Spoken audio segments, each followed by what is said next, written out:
वन्देऽहं रामचन्द्रस्य पादौ प्रणतरक्षकौ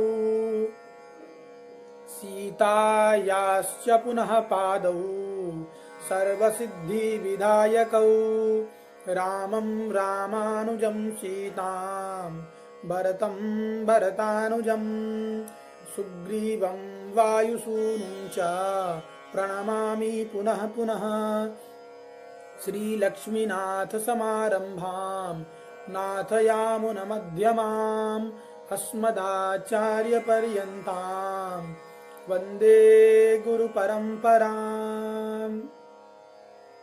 हरि शरण। महाराज युधिष्ठिर भगवान कृष्ण से कहते हैं, प्रभु आपने हमें माघ मास के कृष्ण पक्ष की सठतिला एकादशी का महात्म आपने हमें श्रवण कराया। अब आप कृपा पूर्वक हमें माघ मास में शुक्ल पक्ष की जो एकादशी आती है उसका क्या नाम है और उसकी क्या विधियां हैं, उनके महात्म और कथा सुनाने का कृपा करें। भगवान वासुदेव कहते हैं कि राजेंद्र सुनो, माघ मास में शुक्ल पक्ष में जो एकादशी तिथि आती है उसका नाम जया है। वह सब पापों को हरने वाली उत्तम तिथि है, पवित्र होने के साथ ही पापों का नाश करने वाली है तथा मनुष्यों को मोक्ष प्रदान करने वाली है। इतना ही नहीं, वह ब्रह्म हत्या जैसे पाप तथा पिशाचत्व का भी विनाश करने वाली है। प्रेत योनि में भी कोई जीव पड़ गया हो तो उसे प्रेत योनि से भी छुटकारा मिल जाता है। इसका व्रत करने पर मनुष्यों को कभी भी प्रेत योनि में नहीं जाना पड़ता। इसलिए राजन, प्रयत्न पूर्वक जया नाम की एकादशी का व्रत करना चाहिए। एक समय की बात है, अमरावतीपुरी में देवराज इंद्र राज्य करते थे। देवगण पारिजात वृक्षों से भरे हुए नंदन वन में अप्सराओं के साथ विहार कर रहे थे। 50 करोड़ गंधर्वों के नायक देवराज इंद्र ने स्वेच्छा अनुसार वन में विहार करते हुए बड़े हर्ष के साथ नृत्य का आयोजन किया।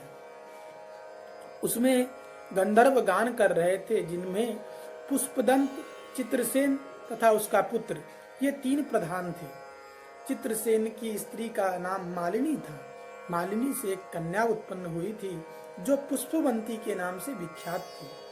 पुष्पदंत गंधर्व के एक पुत्र था जिसको लोग माल्यवान कहते थे। माल्यवान पुष्पवंती के रूप पर अत्यंत मोहित था। ये दोनों भी इंद्र के संतोषार्थ नृत्य करने के लिए आए थे।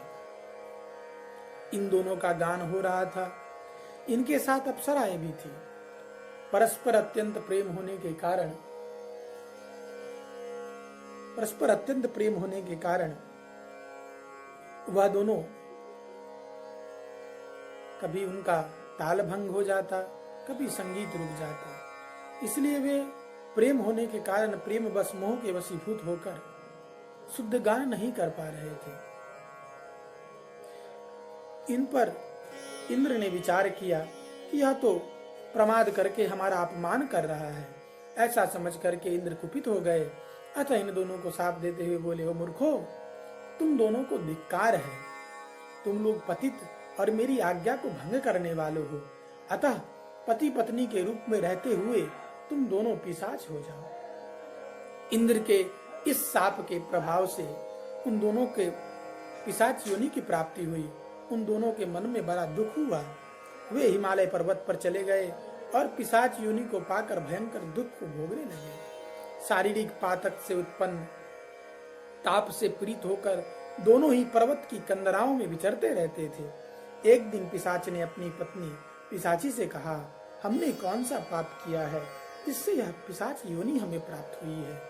नरक का कष्ट अत्यंत भयंकर है तथा पिशाच योनि का दुख भी बहुत असह्य है, बहुत दुख देने वाली है। अतः पूर्ण प्रयत्न करके पाप से बचना चाहिए। इस प्रकार चिंता मग्न होकर वे दोनों दुख के कारण सूखते जा रहे थे। दैव योग से उन्हें माघ मास की एकादशी तिथि प्राप्त हो गई। जया नाम से विख्यात तिथि जो सब तिथियों में उत्तम आई। उस दिन उन दोनों ने सब प्रकार के आहार त्याग दिए जलपान तक नहीं किया, किसी जीव की हिंसा तक नहीं की। निरंतर दुख से युक्त होकर वे एक पीपल के समीप बैठे रहे। सूर्यास्त हो गया, उन्हें नींद भी नहीं आई। वे रात्रि भर जागरण किए। वे रति या और कोई सुख भी नहीं पा सके। सूर्योदय हुआ, द्वादशी का दिन आया। उन पिशाचों के द्वारा जया के उत्तम व्रत का पालन हो गया। उस व्रत के प्रभाव से तथा भगवान वासुदेव की कृपा से उन दोनों की पिशाचता दूर हो गई और पुष्पवंती और माल्यवान अपने पूर्व स्वरूप में वापस लौट आए। उनके हृदय में वही पुराना स्नेह उमड़ रहा था। उनके शरीर पर पहले ही जैसे अलंकार शोभा पा रहे थे।